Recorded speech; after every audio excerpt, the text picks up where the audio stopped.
Hola, bienvenidos a todos. Welcome everybody.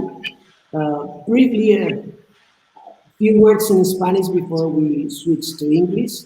Mi nombre es Ángel Sánchez, soy co-director de Play-Doh, Festival Internacional de Cine TUI. Es un placer daros la bienvenida a todos. En esta edición del festival queríamos abrir nuevos espacios para el debate sobre varias cuestiones que nos parecían interesantes tratar.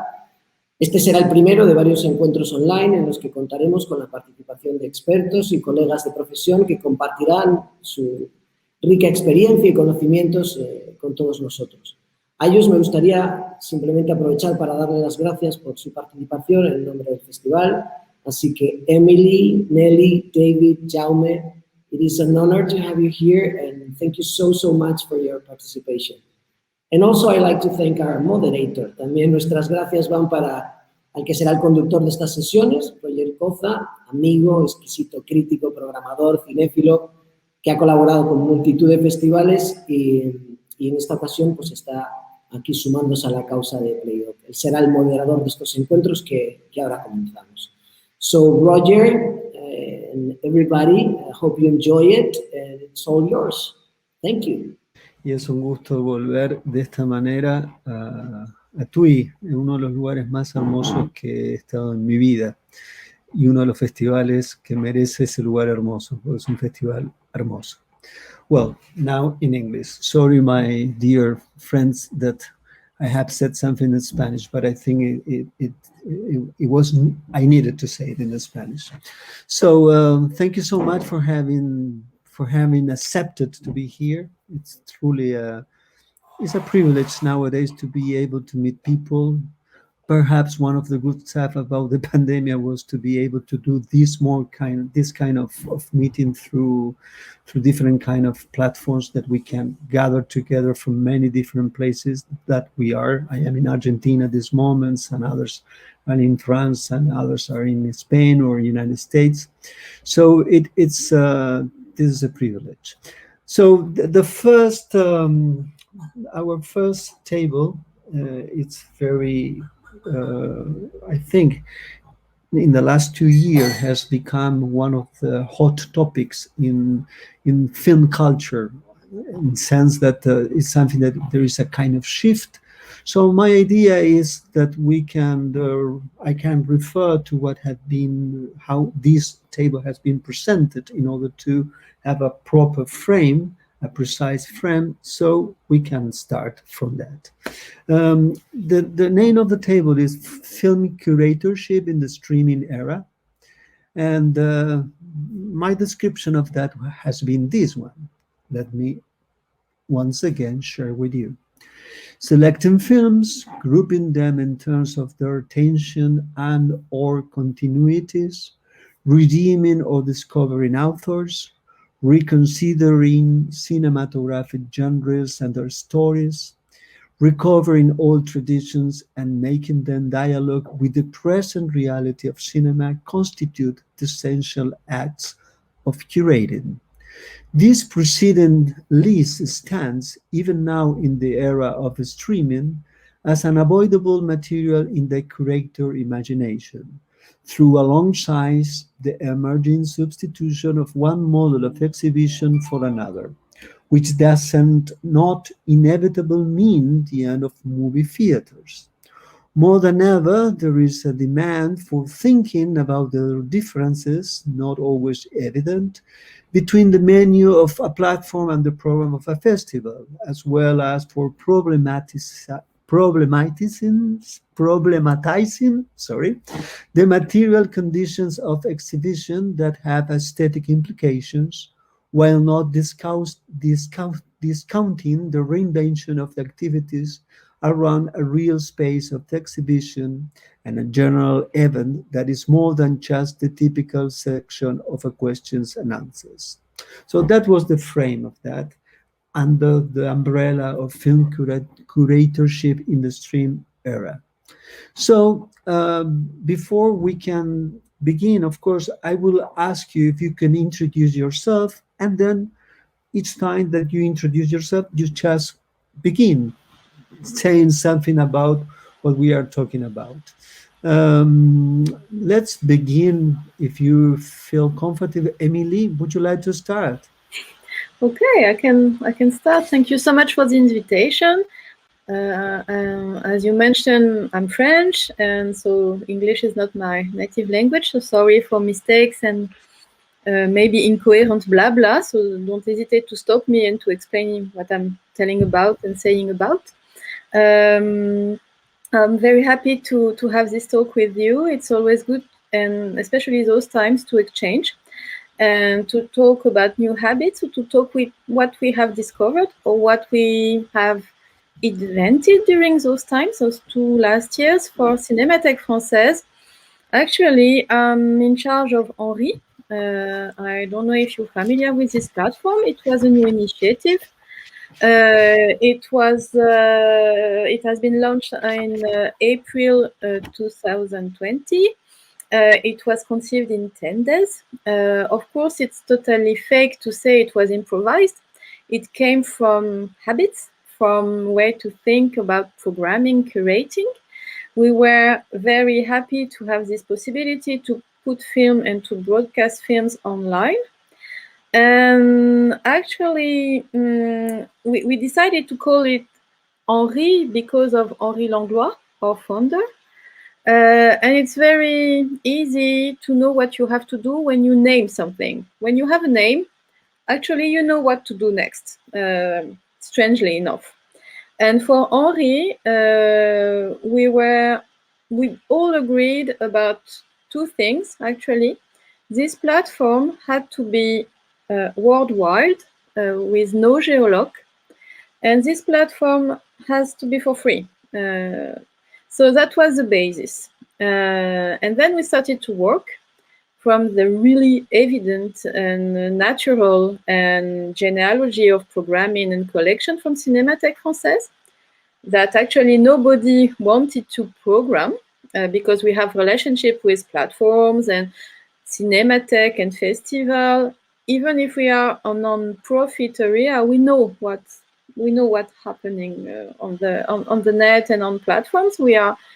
And also we, from a really non-defined object, step by step, Henri arrived, and it's a fantastic way to programming, to curating, because that's the victory of heterodox. We are not afraid about genre. We are not afraid about formats. Actually, we are doing the contrary of what others are doing. We are looking for the gem, for the non-hierarchical genre, for the non-conformist, for the dissident films. Actually, we are looking for that. Nobody wants to screen anywhere else. And of course, we are not reluctant to accept gifts. We were in connection with great filmmakers, but that's the way also that how Cinémathèque is existing nowadays. It's because of the generosity of biggest ones, like majors. We worked with Pathé, we worked with Gaumont, but we worked also closely to filmmakers such as Ottavio Celiani or Jacques Rosier, or Gaspard Noé also. And we are totally aware that those past 2 years were quite fantastic about generosity, and people were so shocked about what happened, because could you imagine, in France, cinema never stopped, but then it stopped. And so they just get the phone and get close to the people that were non-passive. And Cinémathèque, in a way, was not passive and decided humbly to screen film. And actually, it's very funny to think about it, because like when you're a host of a Cinémathèque, it's a kind of a snake charmer. You have to invent, you have to be the flute player, you have to convince people that you need to exist, and money people also, and that's not so easy. But with Henri, actually, we, after talking with people from the CNC, from people who are just give us obtain money for us to exist, we believe we invented, very modestly and very humbly, perhaps, we invented some non-profit VOD way to screen films. But we are learning since we are running. So we have now 1 year of existence, and we maybe need some time to learn again but actually we decided to do such as a laboratory, and that's what you said in your presentation, but selecting and grouping films. For us, it's very important to have this corpus idea about not broadcasting film alone, but to make some puzzle, to make the effort of sedimentation and fragmentation. And that's a very simple way of programming we learned from Henri Langlois, actually. Everything is brings some echo. And Henri, last year we decided to broadcast 1 film per evening. It was some kind of surprise film. Actually, it was easier for us because sometimes we didn't know what to do, and so it was easier to get some surprise. And then we conceived the program, we conceived the puzzle, and so films where, when you're just looking at the website now, you understand that it is built. You have a lot of sections, and it's just building together every week. One other thing was very important, that we have now 128 films on Henri, and 86 films are accessible in English. And that's super new for us, because actually we are French, we barely speak English, our website is totally in French, but we needed to do that effort. We needed to translate and to have English subs for more than half of the films we broadcasted. And that was a major point. And maybe for the next years, we have to think how to get more subs. And that costs a lot of money. Actually, that's more tricky than to get film and to get the rights for. Actually, to get the rights, we need a small amount of money, but not for our type of programming. That's not the main thing. The main thing is really subtitling and to have in mind this accessibility. Well, that's the beginning. It has been fantastic. Maybe now we could go to Jaume. Would you like to say Thanks, something? Jaume. Yes, Jaume is like James in Catalan. So yeah, basically I run a VOD platform. I'm the head of acquisitions at Filmin, filmin.com, which is a VOD platform available in Spain, Portugal, and Mexico. We are pioneers since we launched the platform 16 years ago. So basically on the dinosaurs age, something like this. We have different problems at Henri. For instance, we have 15,000 titles in our library, which is not too much. It's not too much, but it's a lot of abundance of content. From the silent areas till now the latest Gaspar Noé movie, or even the series, because we have a lot of TV series as well. So regarding curation, we have invested a lot of time and efforts trying to to invent new things in order to be differentiated with the Netflix, Amazon, HBO, and so the big platforms. We have in terms of curation, we have created a specific collection sites and a specific channel site in our platforms. Have classical music, classical movies, festival collaborations. So in terms of curation, one of the most important things for us is collaboration, not only with film festivals, but also with film schools and directors. So it's not only Filmin is curating this section saying, okay, the film noir in Spain in the 40s. No, it's like, okay, let's try to work with Gaspar Noé, let's try to work with Pedro Almodóvar, and created a specific list of titles. Then let's work with even the film schools, the film students, that they are building, they are creating their list. their own list and promoting those kind of lists. And third, and probably the most important thing, is to collaborate to work with film festivals.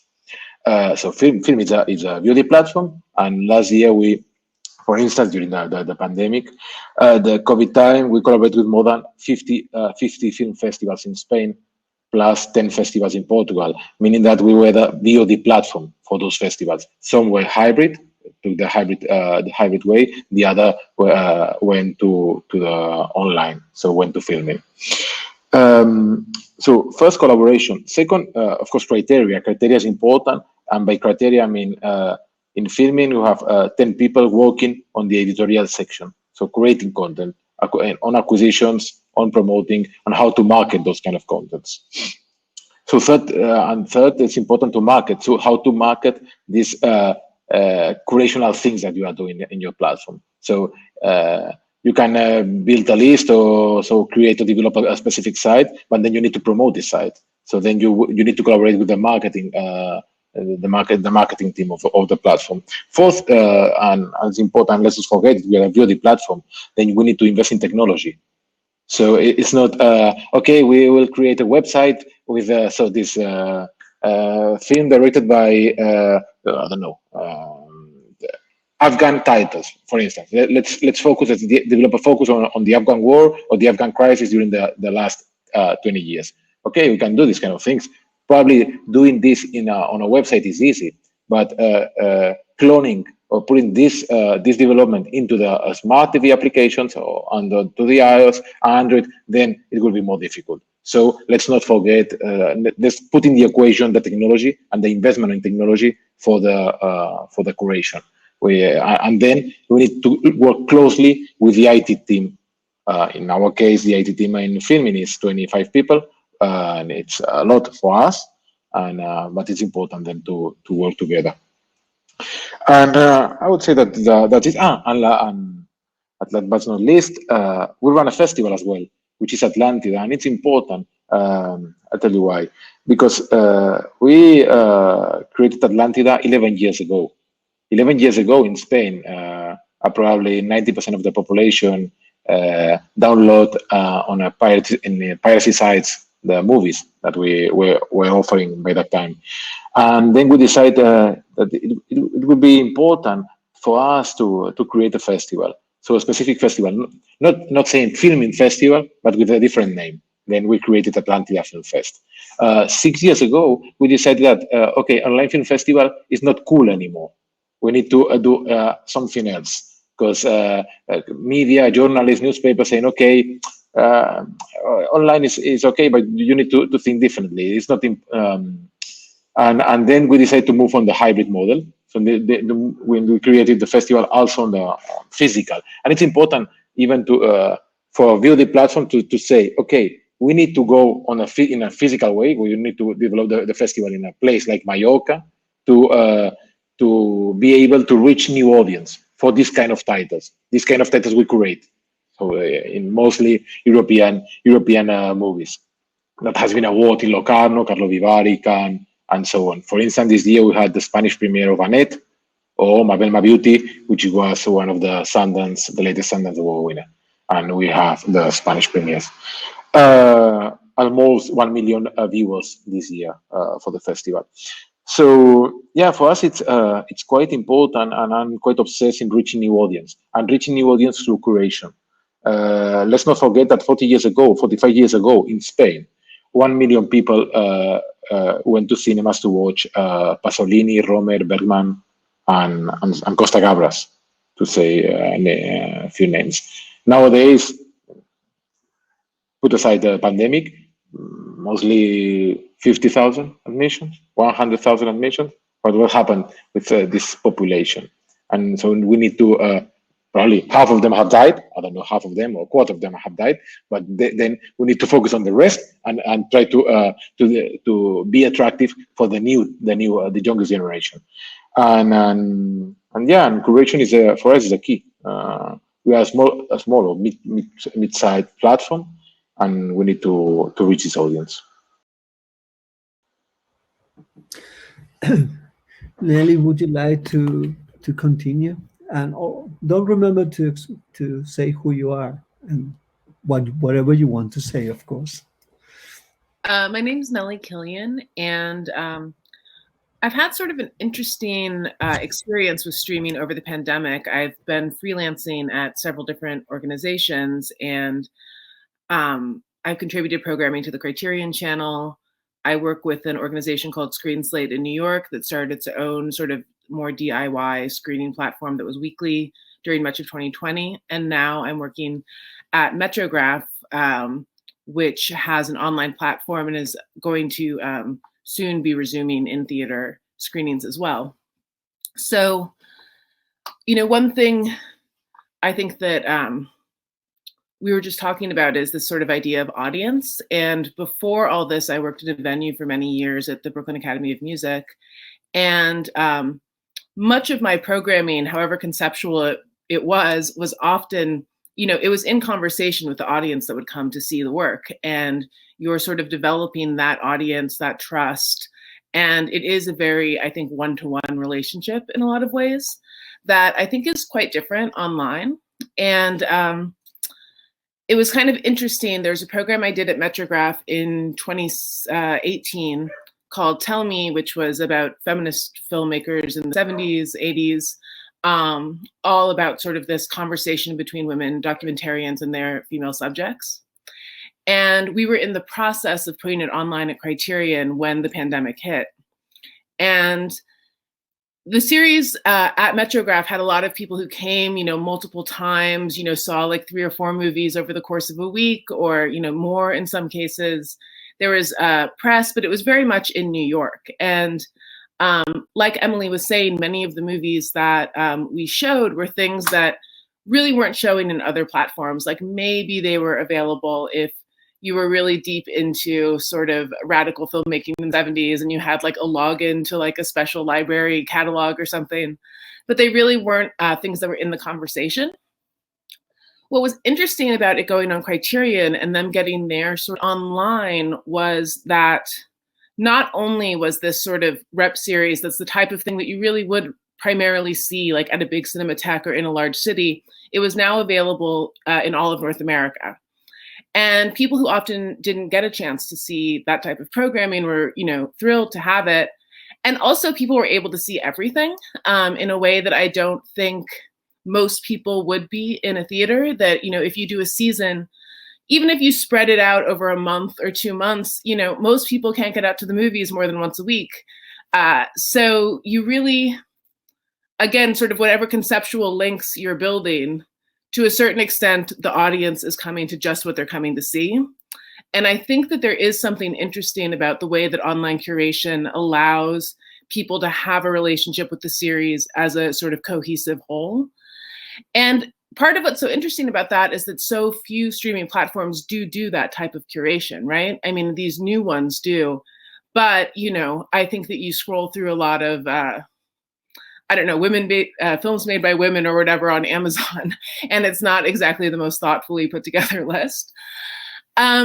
So that was sort of one experience with curating. With Screen Slate, since it was much more of a sort of, like I said, do-it-yourself effort, we were sort of filling a gap, creating like a Screen Slate is a service that lists all of the alternative film listings in New York City. And in the absence of films to list, we started to do this weekly series. And again, I do think it was able to sort of reach an audience outside of New York. But I think one of the most interesting things that happened with that program was we hosted a festival called Prismatic Ground, which was organized by a curator named Ine Prakash. And it was an example of someone who had been interested in starting a festival for a long time, but the cost of doing it in a real environment was, prohibitive. And he was able to put together this kind of incredible online program and give this sort of, opening salvo for what this festival was going to be. He had Q&As with every artist. He was able to bring people, into this forum that, even like a well-funded festival would have a hard time getting all these people into one place, and let alone if you're like a sort of individual trying to get something started, you'd never be able to start with something that developed. And I think it was interesting to see, you know, kind of the promise of the internet, really. This is what the internet's supposed to do, right? Have this like easy entry, but it doesn't always work out that way, right? So yeah, I mean, I think right now I've just started at Metrograph and I don't have as much to say yet about what that process will be. But what's most interesting to me is that I'm starting there right as they're reopening the theater, but the platform will continue. And starting to think about the way that those two things work together, right? Like what goes on the platform, what goes in the theater, what goes on both. How do you make each an individual experience and an optimal experience for that platform is something I'm really excited to hear about, and excited to hear about from David, who I think is working on it kind of from a different direction with Netflix in the Paris. Yeah. You just put on David the words. So welcome, David, and please, I'm really, really waiting to listen to you. So I was going to say that even though I'm working with Netflix now, I probably am the least involved with streaming of anybody on this panel. So I have an unusual job considering who I work for, and I'll just say that I came from a background where I worked at the Museum of the Moving Image in Astoria, where Nellie worked for a while, and worked there for over 30 years, and then left the museum a few years ago, I think in 2018. And I was doing freelance curating and sort of happy doing curating at all sorts of places. And then I heard that Netflix had taken over the Paris Theater. The Paris Theater opened in 1948. It's in Manhattan. It's a theater that was actually built by Pathé, the French company, as a showcase for their films in New York City. And then it became an art house cinema, very popular cinema. But it was going to close, as a lot of movie theaters have been closing in New York over the past years. It's really a question of real estate in New York and the cost of running a theater. But Netflix saved this theater and decided that they wanted to have a programmer and to do a mix of programs. So the Paris is partly used as a showcase for Netflix's new theatrical movies, but we also do repertory programming. And so it's really interesting to do that, and to see the response, and to see how this theater, which really focuses on in-person screenings and personal curation, how it fits into the whole Netflix culture. We opened earlier this year. We opened under very limited conditions because of the pandemic, but about a month ago, we opened at full capacity, and we're starting to see a good amount of people come to the theater to see programs. We're still not out of the pandemic yet totally, so there is still a hesitation to go to theaters, but audiences are coming. So one interesting thing has been to see the kind of new audience that we're getting at the Paris Theater. The Paris was sort of known for attracting an older audience over the years, and now we're seeing a much younger audience. And probably the most popular thing that we're doing at the theater now is our repertory screenings in 35 millimeter.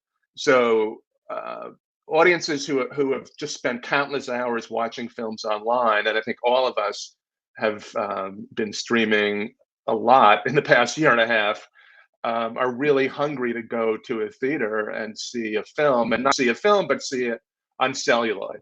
So that's become like very valuable. So it's been interesting to me to see how these two things work together. I think I've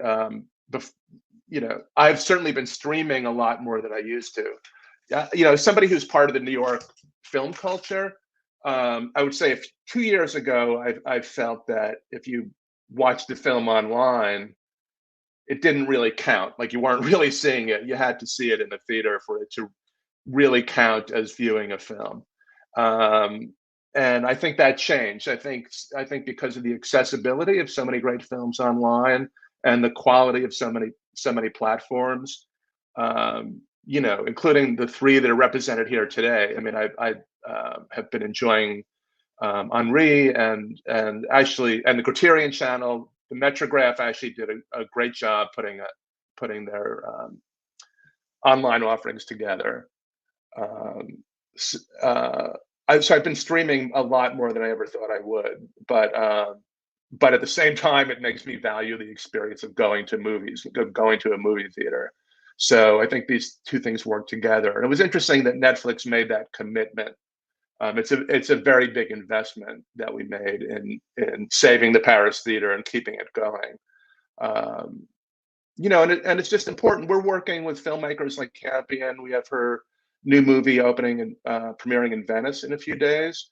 And of course, that movie, The Power of the Dog, has to be seen in theaters, and it can't only live online. So we want to give a choice,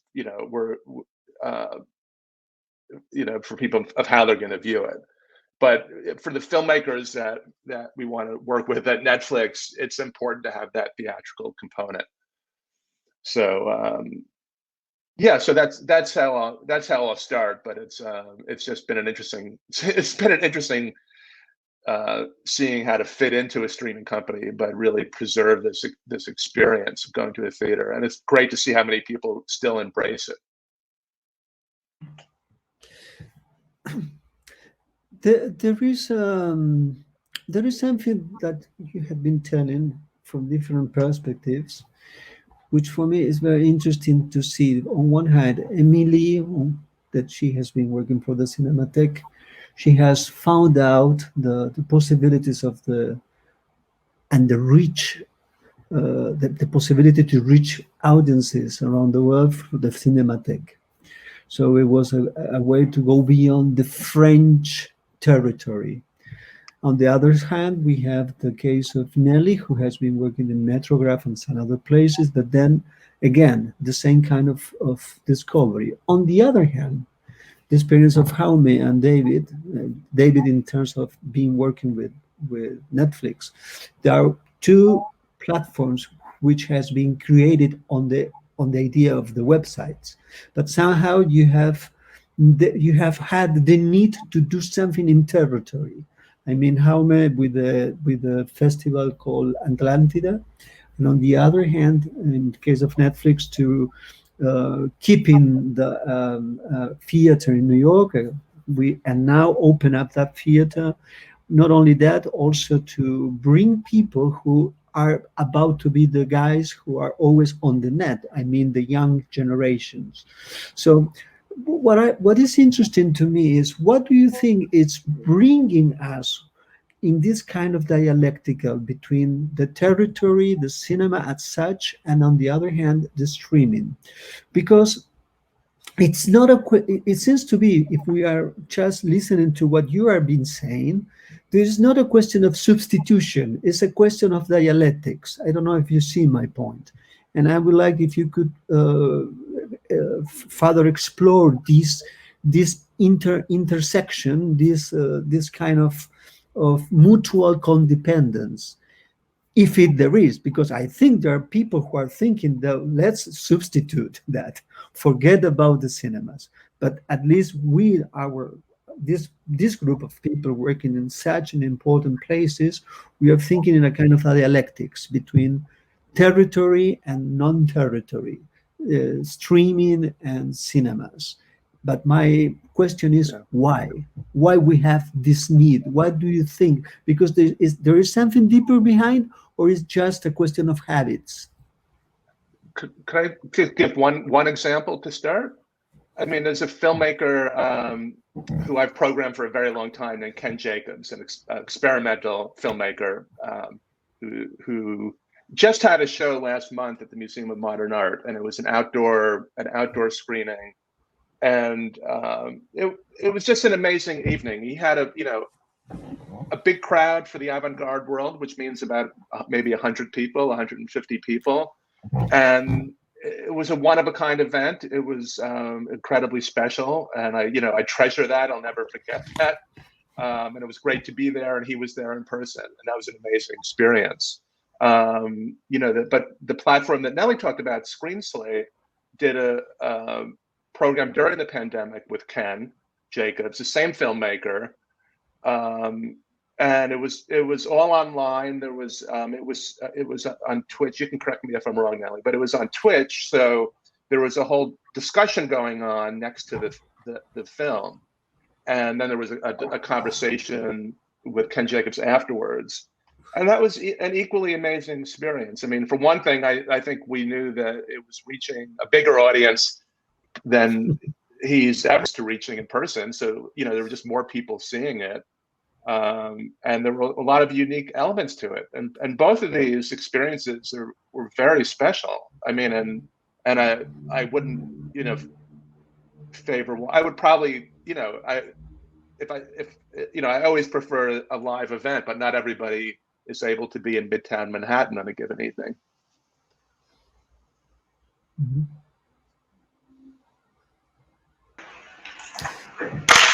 Yeah, maybe I can share you a few examples, because I'm from Mallorca, and in Mallorca is a small island, not small, but island in the Mediterranean Sea. We don't have Cinémathèque. We only have one movie theater in original version, which screens original version movies, so not dubbed in Spanish, sorry. And for me and for the new audience that probably live in Mallorca, the only way to watch some of the films that we program is through online, is through the VOD platforms. So Filmin on the Netflix or the others.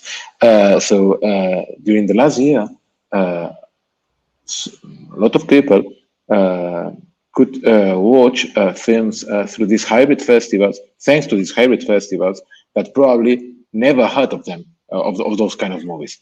Because we program 50, 70, or 10 to 50 movies per festival.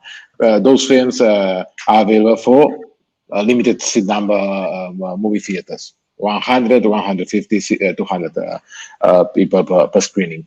And thanks to this last year decision to develop these hybrid models, thousands and thousands of people could watch, could discover, could find down these new talents, new voices. And there are a few examples of some of the movies that, thanks to these hybrid models, could reach an audience. And later on, those movies were released in theaters, and achieved a level of success. Of course, there were no blockbusters, but they never been meant to be a blockbuster. So let's put value on developing these hybrid models. Then there's another thing important.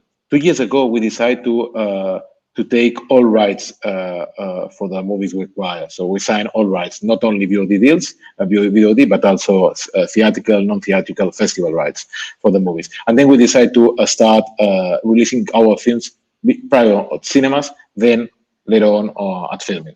So with one month, 2 month, 3 month window, it depends of the movie. And thanks to this, those films usually when we release those films in the platform after the theatrical exhibition, after the theatrical window, usually the success, so the level of success, it's much higher than the movies that we premiere directly on the platform. So we need somehow to pass this, to do this VOD, so the theatrical release prior the VOD release. Why? Because it's somehow it's a way to put more prestige, more value on the movies. Even if we release a film only in Madrid, Barcelona, maybe Bilbao, and some other big cities, so like five screens, not more. Yeah, but even with 5 screens, there's when we release a movie at the platform, usually it overperform in front of the this VOD releases.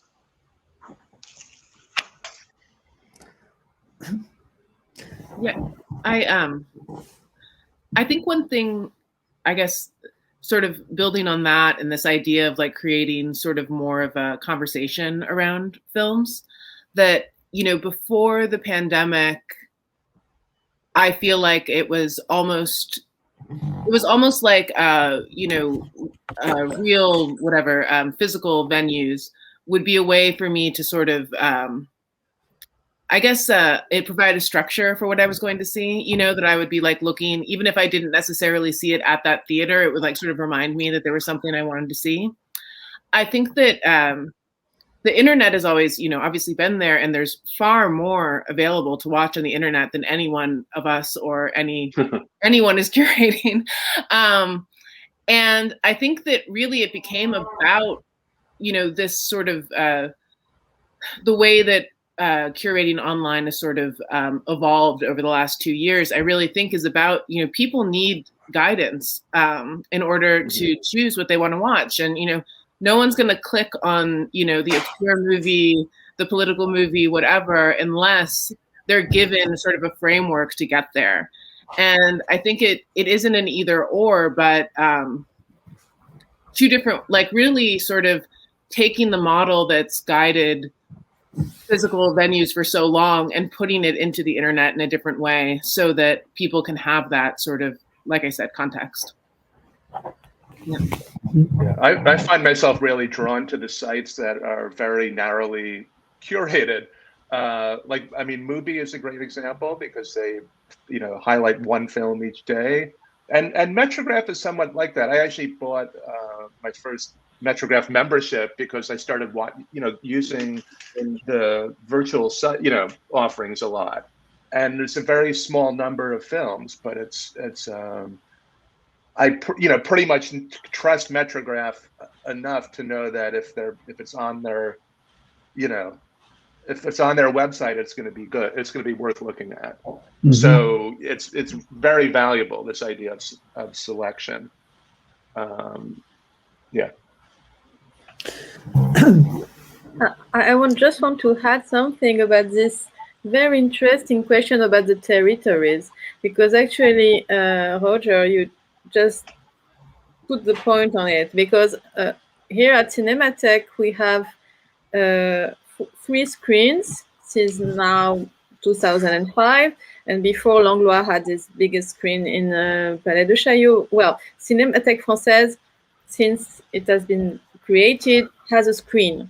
So we are a cinema and a museum, but first we are a screen. We are here to screen films. Langlois, long time ago, were just a bit, there was some discussion because as a film archive, he wanted to screen first, then preserve.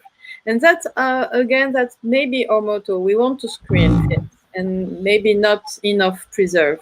But it's a question about also ephemeral and long term. And that's funny to just see 2 platforms, 2 major platforms, such as Filmin and Netflix, considering the necessity to go back on cinema and to have this very limited programming for one film, this gourmet attitude about broadcasting film during a festival or during saving this venue in New York.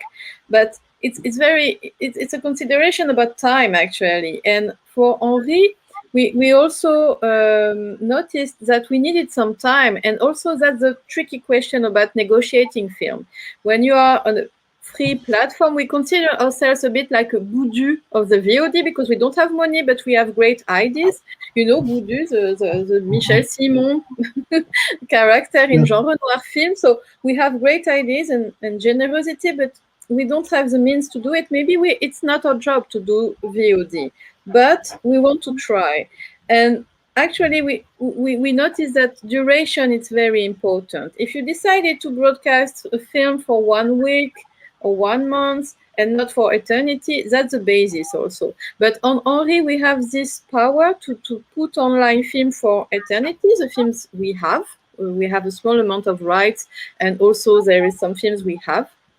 And also to negotiate a small duration. But also, that's also something, maybe this question of time and duration, when you broadcast in a film in a Cinémathèque or in a film festival, it's sometimes one shot. On a platform, it's different. It's more or less never one shot because it's very tricky to get there on time and watch the film. It's it's possible, but it's a lot of work for maybe not the people the ability to watch the film. So maybe also that's a question we have to talk about this duration, and also Nellie talk about the prescription and the guidance. This is something also we lost from the past years. We now, I know professors at university or whatever, it's very difficult now to tell people what to see, what to watch, but thanks to aura from the news, people just get this habit of about getting some trust about go there and watch. I don't know this film, but Cinémathèque is broadcasting it, so maybe it's got value. I have to maybe watch it, and maybe it's important. And so since maybe the pandemic has this back, this prescription and this guidance back. And maybe it's not the quantity, but the quality. I know that the Criterion motto also, and then Mubi, and also maybe not a lot, but you should see it. You don't, and the reverse thing also, you don't need, you don't know it, but it's gold because you don't know it. So that's also another thing. And that's typical from a festival. You go to the festival because you don't know everything and you want to discover, you want to be just amazed. And that's also something maybe we missed because of the pandemic. There is something that you are also, it is being implied about what you have been saying. And I would like to go back from something that Émilie said at the beginning, which is connected now with this concern on the idea of guidance in certain ways. At the beginning, Émilie said a word which I think is quite important, which is the idea of tradition. There is in cinema there are traditions, and something that happens is that there's such an amount of films going around the whole world. Sometimes it's very difficult nowadays to understand how many films we have nowadays per year. It's very difficult to know what to watch or not to watch. So one of the main obstacles is that you have lost the idea of genealogies, traditions, way to understand cinema. So I think that what people can is in certain ways the trust that they invest towards Cinémathèques or whatever is that there is a tradition behind it. The same is with Metrograph. If someone said to me of the movie Image, even filming, that is difficult because 15,000 titles in a platform, it's like to be in a supermarket. Of course, this is not just a Walmart. It's filmic, which has an idea behind it. And you have made your point when you were explaining what it is. But what I'm trying to, I'm saying this in order to, if we can explore how in this jungle of many options, plus a whole set of audio image stimulus, how can we explain, propose, invite through an idea of tradition in cinemas, in the terms of film culture? How do you think, what is the strategy in order to understand that film has a history, and if it has a history, it has traditions, and it has traditions, there are innovation in the face of those traditions.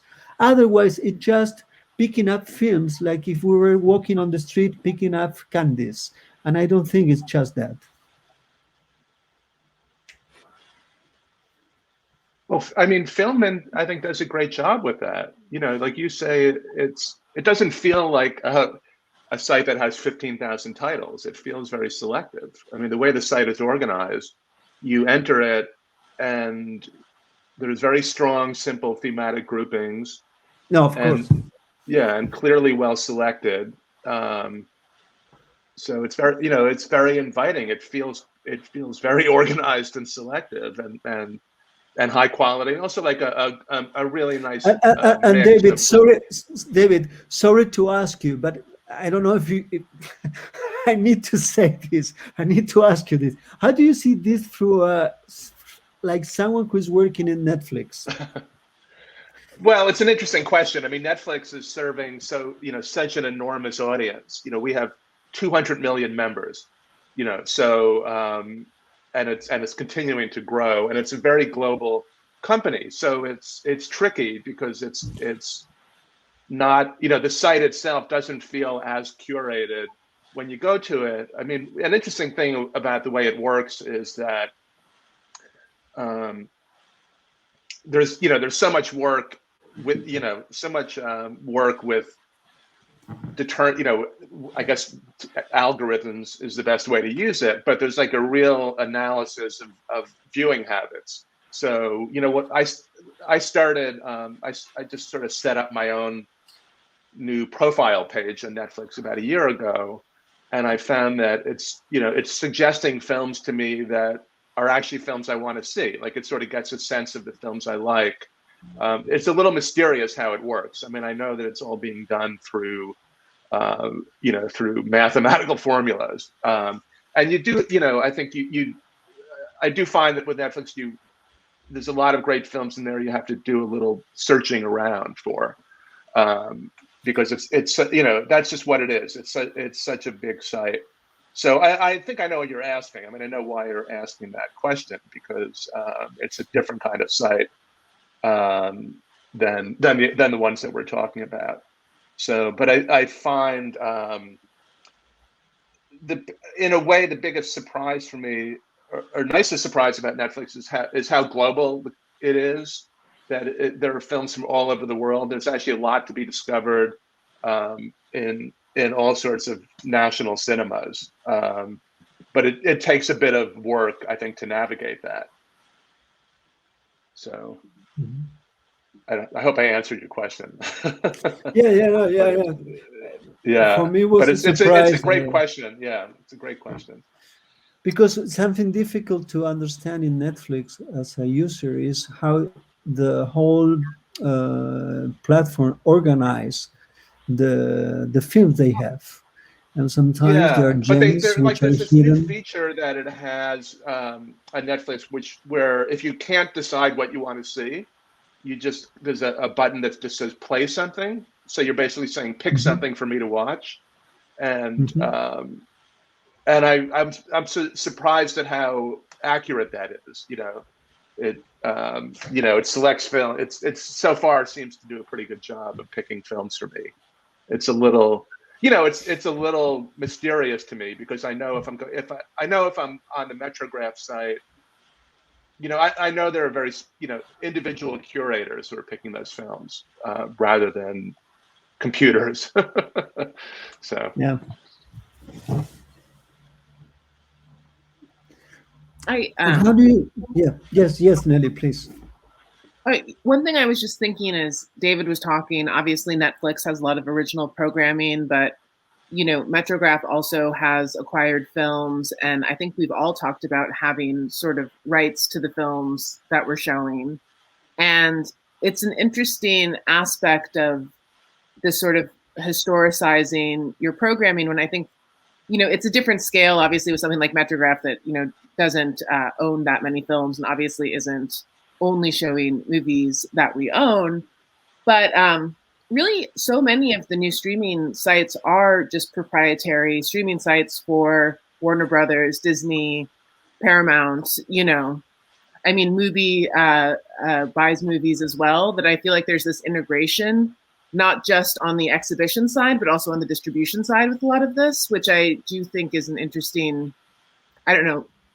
parameter on how a lot of this stuff gets into the world. Yeah, I mean, the Criterion channel grew out of what happened with Filmstruck. So originally, right, Criterion had was licensing its films to Filmstruck, which was the sort of effort that was at Warner Brothers. And then that, when that fell apart, then the Criterion channel grew out of that. I think I think we all agree that it was a good result for Criterion. Yeah, and now I believe the Warner Brothers stuff is on HBO, at least in America, and that means that a lot of Criterion stuff is on HBO Max. Yeah, that's true. There's a lot of consolidation. Yeah. Yeah, it's weird, but a very limited selection. You know, it's sort of, there's some random like Cassavetes films and some things that are on, that you can find on HBO Max in the Turner Classic Movies section. But the Criterion Channel itself is, you know, has a very strong identity and selection. Definitely. And I mean, they have their catalog as this backbone of it, but then they have the ability to license stuff from all over to create that larger context. But I just noting the integration across all stages of film production, really. Yeah, but it's going to be real interesting to see how this innovation, which is what Emily talked about, like Henri, like, you know, a lot of these efforts that came out of this innovation during the pandemic are going to survive, and you know, I think it'll be a change for the better for film culture. Mm-hmm. And what do you think about there is? We cannot deny it, of course, the accessibility that we have. Of course, I had been following since the moment that Cinémathèque has opened up the online edition, and I remember one of the first offering was Raúl Ruiz films in a fantastic quality. You cannot imagine. I was close in my house, and I was absolutely happy to have this possibility, of course. So that accessibility is absolutely a question which is undeniable. But at the same time, there is something which is a little bit tricky in terms of numbers, in terms of, oh, look how many people has watched this film. Because sometimes they are not extremely watched. They see for a while. Or if they see, maybe they see for a while and then they see a little bit something else. So there is also a way there is a shifting, and I would say a shaping, a new kind of viewer, which is a fragmented viewer. And it's something completely different to watch a film in our house, in our domestic environment, from a place which are many people we don't know who are they. So how do you see these particularly in terms of programming? Because you are programmers. So how to keep that in mind? And because it's difficult. I don't know if you see my point. Yeah, but you know, for instance, one of the most successful movies at this hybrid 2020 year in terms of the hybrid festivals was my Mexican Pretzel. It's a silent, it's mostly silent movie. More or less silent. More or less silent. It's not silent, but okay, it's 85% of the movie is without dialogue, without music. Yeah, it's noisy, and so on. I love the movie, by the way. But the film was, and I was viewed mainly online through Filmin, because it was selected by the Film Festival, so it's a Barcelona Film Festival, and later on it was Rotterdam, then Barcelona, then premiered in theaters in Spain, and it was amazing how many viewers it got thanks to the platform, thanks to Filmin. And when I watched the film in January, so 3 months ago, before the release, I thought, okay, this is the typical movie that nobody watches at home because it's not easy. But luckily, it overperformed. It was crazy. People, okay, this is so unique. You should watch this kind of films, because I think now some part of the audience are fed up of watching the same movies so many times. So it's like 3 acts and plot, and so on. And then when they watch, they realize that different movies. Some like my Mexican Pretzel, it's a good way, something unique, and then they decide to recommend it to somehow to put it in the mind of the friends, colleagues, and family, no? So and this is a very unique movie. On the other side, I must say that because we have also series, TV shows on our catalog, and we program one of my favorite series of all time, which is Berlin Alexanderplatz, that has been the Alfred Doblin adaptation, the Alfred Doblin novel, and we released it 3.5 years ago, and it was like super happy. It's a series I love. Nobody watched it. Okay, sorry. For instance, 10,000 people watch the first episode, then 100 people watch it the second episode, and the series has 10 episodes. So basically, nobody watches the 10 episodes because it's not an easy series and so on. But even with this no would perform, we decided to renew the series because we think it's important for us, for a platform like us, offering Fassbinder movies, offering this masterpiece, which is Berliner Alexanderplatz. And this kind of problem with the lack of audience for this series, which I repeat I love, we decided to develop the filmintimes.com. And what's the filmintimes.com? It's I would say it's a website in a newspaper format. It's complemented with relevant information about events and put the events of the 20th century, 19th and 20th century in Europe into context. And it's like the real history told through cinema. So then you can find in this the filmintimes.com like a newspaper in which you can discover, you can find out new or old movies, basically, but not through the plot or through the director, but through the link with the history, with the real European history. Mm-hmm. And this is another way to curate content.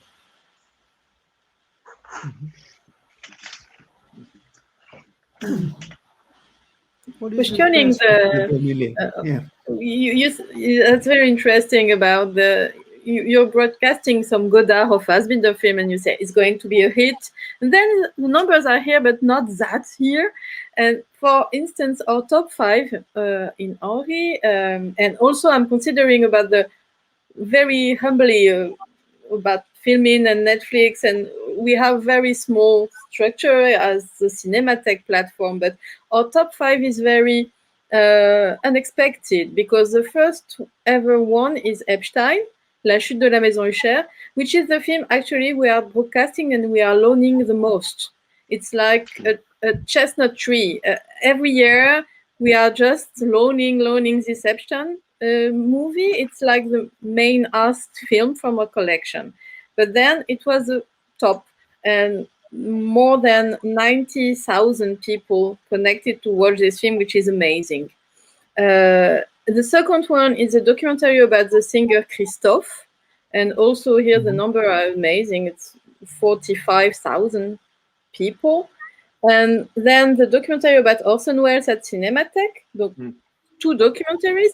And the fourth place, it's an Ottario Celiani film, Un petit monastère en Toscane, a totally unknown film by Ottario Celiani about monks in Toscane. You won't believe how much people just watch there. And then the Ruiz film La Recta Provencia, the non-finished film and finished thanks to Valeria Sarmiento.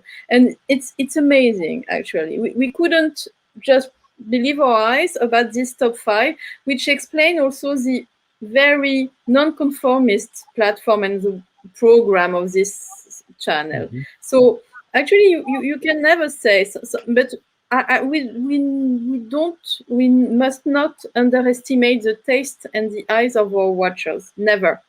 Because actually there is something also. When we are putting a film in Cinémathèque, when we are broadcasting and screening a film at Cinémathèque, a rare film, like an Iranian film from the 60s, we are just making one screening at Cinémathèque in Paris. It's full house with many young people. And when I'm asking them, how is it possible you know this Iranian filmmaker that nobody is talking about anymore, and how is it possible that you came?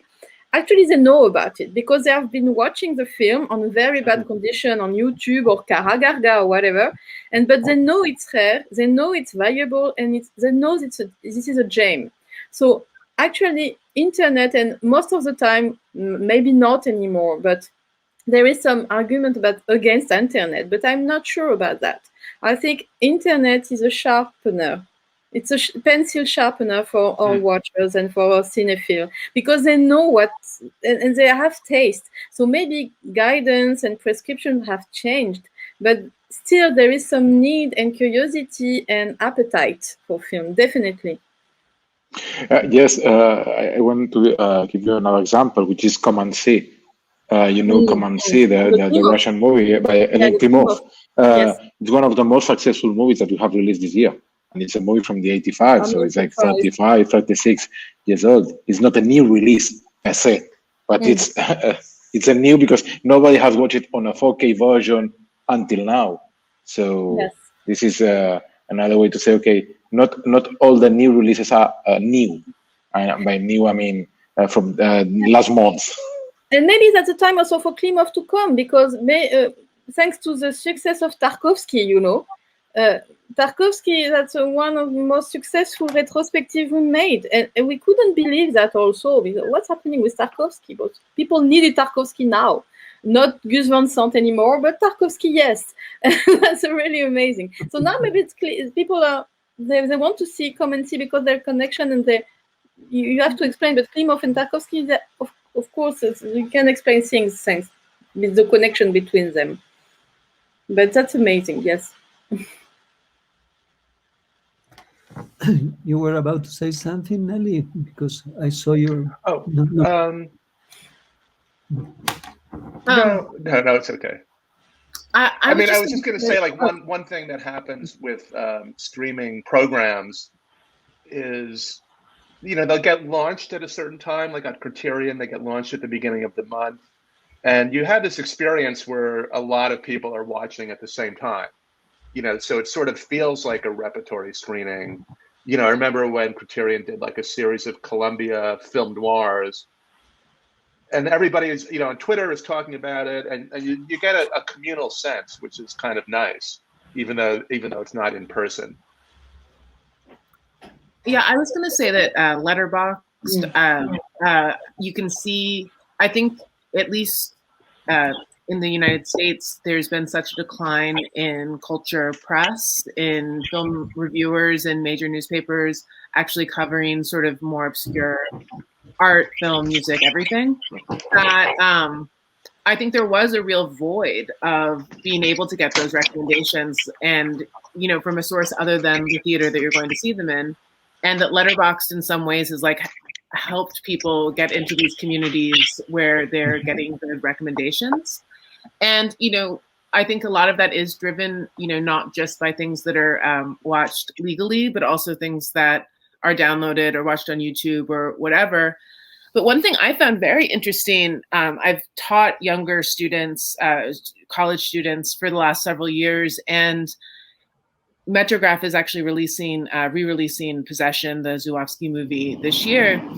And I feel like there is like a generation that's coming up now that things have been so available on streaming services. There has been so much that's been legally available that they're not as familiar with how to just like ferret something out if they want to see it. And there's all these people who are like, it's impossible to see Possession. And I've been wanting to see Possession. And I don't think of that as a movie that's been hard to see because it's shown in theaters a lot in the last several years. Of course, you know, there's torrents and things like that, but it hasn't been available on a legal streaming site. And it is interesting to see the way in which, you know, I think a lot of younger people, you know, it really is like what is being presented by these streamers. It isn't the sort of dark web, light web, everything is available. And, you know, yeah. So even as much as something like Letterboxd might be sort of like presenting these movies you want to find, I think actually having them presented in a legitimate way is really important for people accessing them. Mm-hmm. Yeah. And how do you see because you have brought up the legal access of films. I mean, someone has mentioned Karagarga, and which is maybe one of the best places to find films in certain ways, but beyond that, because there is a kind of, for instance, Annette by Carax has been shown in Cannes in July, right? Half of July. Now has come up we are in August, has come up in Spain and some other places. But 1 week ago, it was downloaded, I don't know how, and has been, the torrents are like, if you download Annette, it took you less than 1 minute because there are so many people sharing the files, which is absolutely incredible what is going on. So how do you perceive that from a Cinémathèque streaming platform and or theaters which are waiting for the films in order to show them. I cannot imagine what is the feelings about the guy who has brought the rights of Annette in Spain, because it's everywhere. I bought the rights in Annette for Annette in Spain. I'm the alongside tell us a little bit about that. With Elastica Film, which is another a small distributor company. So we bought the rights before Cannes. In fact, half of them for 50% Elastica, 50% Filmin. And then when we knew that Amazon would release the movie in August the 6th, on theaters, and then August 22 August on online, we decided to, of course, to not wait until autumn for a theatrical release. So we need at least to put it in available theaters by the end of August, so 2 weeks ago. I would say that the film is performing quite well in theaters now in Spain. Last week was among the top 10, the box office, and this week, so it's like minus 25% in terms of the so it's not bad, but we know that a lot of people probably have watched it illegally through this illegal platform, and for us it's quite sad because for instance in Spain we will wait 3 months for the online release. Why? Because I think we need to support cinemas, and for supporting cinemas we need to wait more than probably we would like to wait, because now it's time to come back to the cinemas. Otherwise, they will shut down or they will not reopen. So for that happened, we decided to let's release Annette in theaters, only theaters, August, then wait until late November for filming release in Spain. And we knew that this will happen. So in terms of people are watching illegally in this kind of crappy platforms. But probably when once we release the movie in 4K, so in late November, a lot of our subscribers will watch it in a high quality way through filming. So, and Annette is not a film that in 6 months nobody will remember it. On the contrary. Probably in 6 months, it will win a lot of awards. So it's no Golden Globes, and I don't know, Independent Spirit Awards, but probably in César and Goya and so on. So the first quarter of next year, Annette will be still in the minds of the cinephile. Yeah, I mean, I think part of my point with bringing it up was that I think that it actually isn't an enormous. It isn't an enormous proportion of the audience that is trying to find these torrents of new releases. I think there's much more people that are just waiting for things to come through the channels that they come through. That even when something's available, I mean, it just doesn't read to me that the average person is on these sites trying to find those things. Mm-hmm. And how do you perceive nowadays under such a you were saying something about that, Émilie, but how do you see the biggest tradition of Mr. Langlois in the context that we are? That's such a tricky question. Actually, about Annette, we should ask Tuleos Carax, who is thinking about that, actually, because, for instance, I had the chance to talk and to exchange with Chris Marker, who was always very happy to see his film online and to see his film taken by pirates. And because actually it was his way of considering, and he doesn't care about past films, but he would have been much more annoyed that his computer pirated by people and for new projects. But for all the projects, he was always very happy. And for him, it was some kind of value back. And films have been exchanged. So I don't know about this Annette. I consider it as a Cinémathèque. Yes, of course, we are organizing very legal way screenings, and we are just asking the authors, and I'm not against or in favor of piracy or downloading, but actually I'm not afraid of it, because also we have this very privileged situation that we are not into rentability. We are not into those considerations. For us, it's important to give back value for films, but not in question of money. Making Henri, of course, we are now watching about numbers. Well, because when you're doing something, you want to see if it's working or not. And so you're organizing screening and people came, so you know it's working. But on the internet, you have to analyze it and to get some analytics, which is awkward.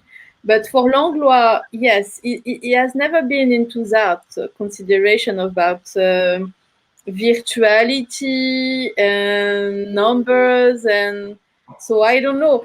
We just take his surname to do this because we wanted something familiar. We wanted something, in Cinémathèque, we have 3 rooms and they are named. It is the only if you come to Paris, you will visit Cinémathèque and you will see there is the Henri Langlois Theatre, the Jean Epstein Theatre, and the Georges Franju Theatre. So for us, the 4th screen of Cinémathèque, this platform screen should have been a name, and we decided to take Henri because it's modest, it's smaller, and we wanted something more about proximity, about closeness. We wanted something close to people, and also maybe to screen what was not screenable, like rushes, making of, takeoff, or super experimental, incunable, and everything. So I think that he would be happy to have this small room for this, and considering with non-hierarchy.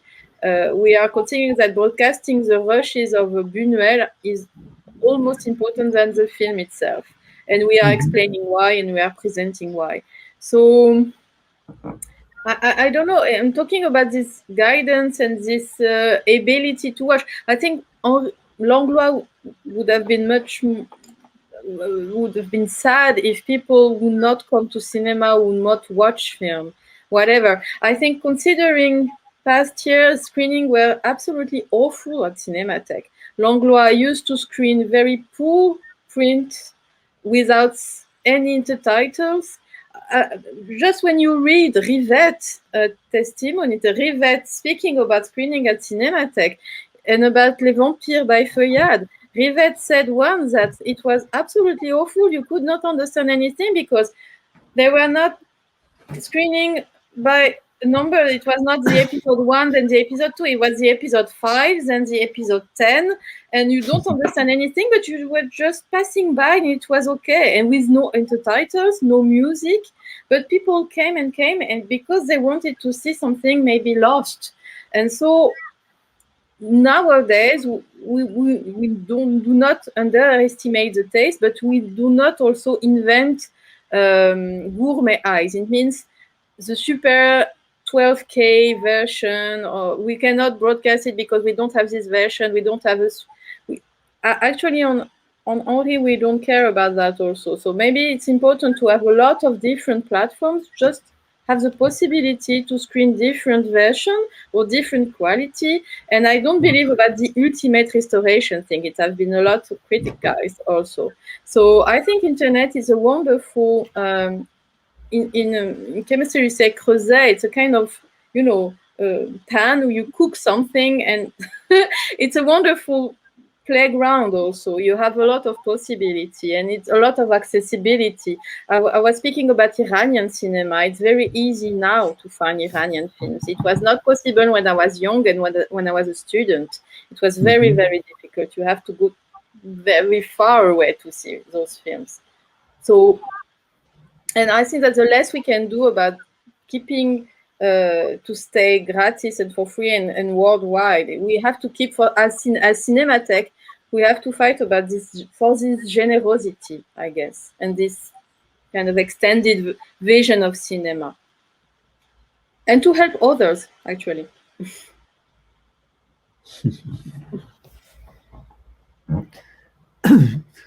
I don't know if I answered to your question. No. But I think you have insisted from the very beginning that there is a concept which it seems to be that it is not an aesthetic concept, but it's at the same time it's the spirit of the aestheticism behind it, which is generosity. And that is something that Mr. Langlois from the very beginning understood immediately. Everything has the right to be seen. And so there is a kind of a position that the programmer or the cinephile has, to be generous. And the second movement of that generosity is to immediately open up the possibility that some others could watch it as soon as they can, beyond the aesthetic discussion that's come after that. So I see from the very beginning that you came from. I was wondering, David, someone like you who is a true cinephile, I know what you have been doing for many years. I don't know you personally. I'm interested to read a book that you are about to publish, or you have already published on Mr. Cronenberg. But I was wondering, I have another friend. This is a friend of mine who works for Amazon, who is Scott Foundas. You must know him, of course. Sure. So we are friends, and I always thought how was Scott is in Amazon, and now you are in Netflix, because in a first moment you could not match. Then you can understand why. But I was wondering, cinephiles like you working for a big company as Netflix, and you were talking to us a few minutes ago about Mr. Ken Jacobs. So I cannot imagine that Ken Jacobs would be shown in Netflix. I think that is beyond the limit. But I think you're probably right about that. Yeah, I think so. I'm sure about that. Yeah. But I was wondering, someone like you, do you see any? How do you write? How do you push your positions towards a company like that, in order to open up possibilities in terms of curating in the platform like that, which is, first of all, I think the movement behind that is business, but it's not your position. Your position is love for cinema. So can you tell us what, in other words, what is doing a big cinephile in Netflix? Well, they knew who I was when they hired me. So, I think I have a very peculiar job in that I'm programming a cinema. Scott Foundas was actually doing programming at Lincoln Center, and then when he went to Amazon, he was doing something very different. Which was to be involved in production. So I try to do what I can with the Paris cinema. I try to find films that, there are some amazing films. We had a movie, in the past year called The Disciple, an Indian film by Chaitanya Tamane, which is, a really outstanding movie. And I was like kind of surprised to learn that Netflix had bought the worldwide rights for that film. So. I wanted to draw attention to it, and we showed it. We showed it at the Paris theater for a week. So we were able to draw attention to it. I'm not very involved in what goes online, but there's a lot of great filmmakers working within Netflix. So I sort of do what I can, try to choose the filmmakers who I want to showcase at the Paris theater.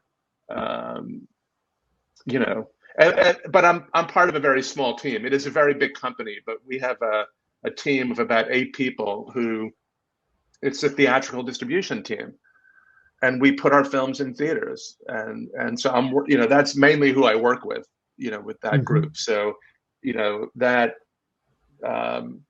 piece of the film experience of going to theater, that's where I focus on. And so all I can say to answer your question is like this, that is valued within the whole larger picture of Netflix. So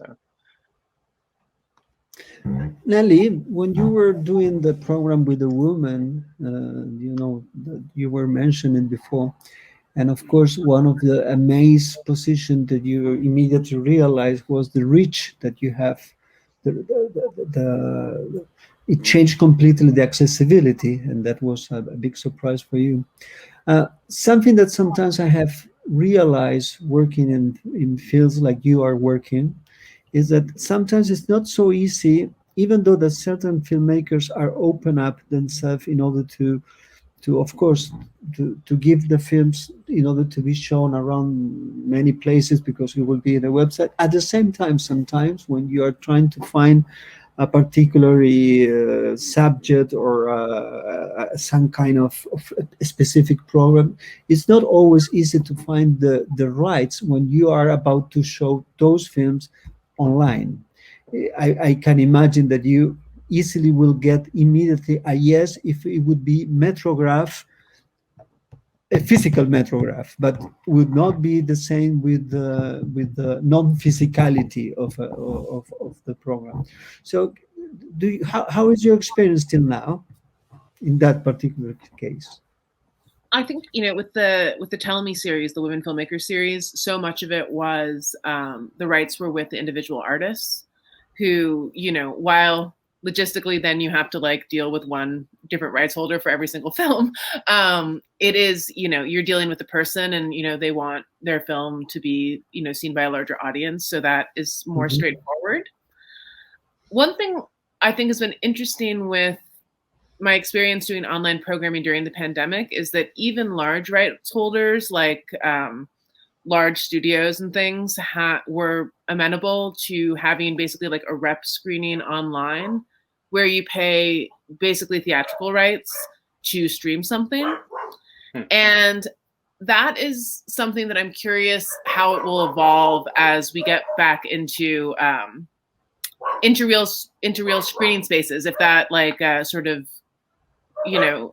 allowance that was made will continue.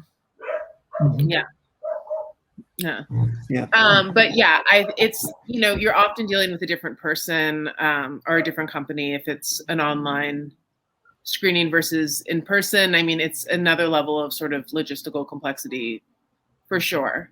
But I will also say that both Criterion and Metrograph have encrypted platforms, so the sort of worry about piracy and stuff is not something that really gets in the way in those cases.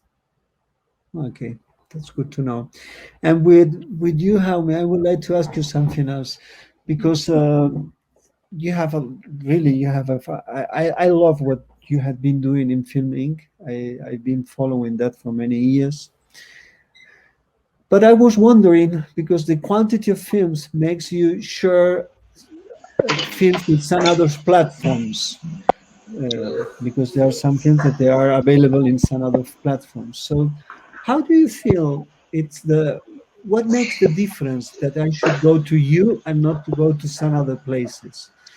Because it shouldn't be only a question of quality and availability, streaming, access sometimes are better platform than the others. But there is something else behind Filmin, or you think there is something else that you are working on that? Yeah, so the brand, so they trust us. So they trust in our criteria. So this is important. So our subscribers think, okay, if this film get a film release, this could be a very good movie. So this one thing. The other, probably, we share some of film with Amazon, maybe some with HBO, maybe with Netflix in Spain, but not all of them. Not all of the movies. So just today we have announced that an agreement with Paramount. So we will release 70 movies from Paramount. Yeah, for the Godfather trilogy is on different companies. But how about Child's Play? This is magnificent Sidney Lumet, the movie with James Mason, or even Goodbye Columbus, which is a Philip Roth adaptation. Is one of the probably lesser known Philip Roth adaptation. So then at Filmin you will find The Godfather, The Untouchables, so American Gigolo, but also Child's Play, If, so this Malcolm McDowell movie Goodbye Columbus, and some other maybe obscure Paramount movies. So this is one good reason for the subscribers keep paying, or for the subscribers giving like a gift, filming to his friends or her friends. And then my last question, in order to close in this, we are talking about the era of the streaming. We are streaming, but we haven't met each other physically. So maybe one day we'll see each other. If I'm lucky, I'm from Argentina. To go from here now to Europe, it's like to go to the moon. And I'm not Mr. Jeff Bezos, so it's not easy to go from here to there. So, but beyond that point, why do we have, if we have to defend the cinema as a place, why do we have to fight for that existence? If we have to fight, and if you consider that, why should we?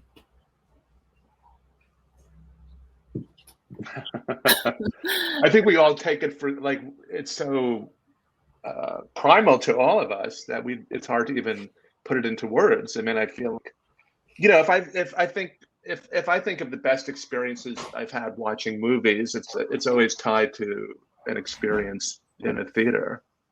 As you know, I've seen many films online, but if that's what you're asking, why do we have to fight for the physical experience? Yeah, exactly. Because economically, it's not the best option nowadays. You get more money. No, it's tough. Look, you know, no, that's true.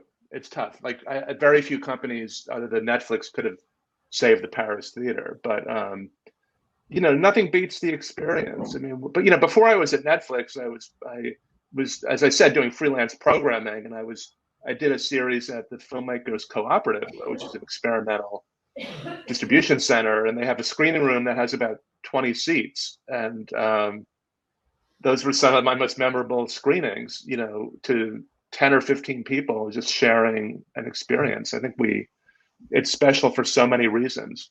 You know, one, for the art form, for seeing the film the way it is meant to be seen, but also the social and communal experience is so special. Mm-hmm. And you? What do you think? Yeah. In my case, it's like same as David, because we are a VOD platform that we are supporting cinemas and movie theaters. So for us, it's my father owned the cinema in Mallorca 50 years ago, and I'm now running filming because of how my father teach me and how to watch movies. And of course, we need to do our best to keep cinemas open. And how do it? Giving exclusively films for theatrical release, waiting 1 month, 2 months, 3 months before the VOD premiere, working on a hybrid festivals, not only online festivals, and so on and so on and so on. So yeah, absolutely, we need to do our best to help them. Even when some of them usually don't help us, so it's quite the opposite. Yeah, that's what I mean. And Nellie, having such a beautiful place like Metrograph, which each time that I've been there, I've been happy for at least 2 hours in my life. Will you keep for that theater for everyone? You know, for me, it's one, I believe that the theatrical experience is the best way to watch a movie. And, you know, you're not going to convince anyone that that's true if there aren't any theaters left. So I hope that can continue and that we can all like build an audience that keeps that going. But, you know, aside from that, I do feel like the last year has proven in a way that the sort of world of festivals, the platformed release, the way that venues work in an ecosystem to take small movies and give them the type of profile that they reach a larger audience, you know, something like, you know, Parasite or Moonlight or like all of these movies that I think without having that staggered in-person release model, and without having the sort of excitement that builds around a movie, would not have had the footprint that they had. So I think on a very practical level, theaters have a really, really important role in the health of the film ecosystem and in making sure that small movies can be an economically viable prospect for distributors, for filmmakers, for everyone.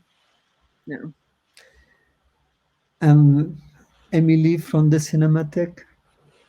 That's a difficult question to answer because it's so basic and evident. I would say that as a Cinémathèque, we should also keep screening formats, different formats, and explain why it's important. I mean, if it's still possible to screen a Technicolor print, we should keep those theaters open, just to welcome more and more people to just enjoy this format that has been conceived to be screened like this film to be screened like this. Actually, when you go to Louvre and see Mona Lisa, you won't see a photocopy or print, you want to see a painting. Actually, that's a kind of a radical way to see things, but it's very important to keep, as a museum, to screen 35, to screen 70mm prints, to screen Technicolor, and to explain what you're going to see, even to screen faded print. But nowadays, everything is mixed up. And also, it's a new way, and I'm always enthusiastic about new things.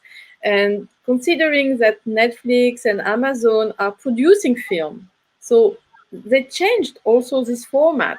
So maybe television now is more important than cinema. That's a question. But here in Paris, we are also very happy to have a partnership with Netflix and welcome some screening of Premiere, and to welcome people on the theater and to talk and to organize also meetings and talks and presentations with filmmakers in a cinema. That's not something you can always do online or on a television set. I mean, sometimes you really need the theater. You need a room that people won't know each other. You need this anonymous crowd. You need everything that you meet in a cinema, actually.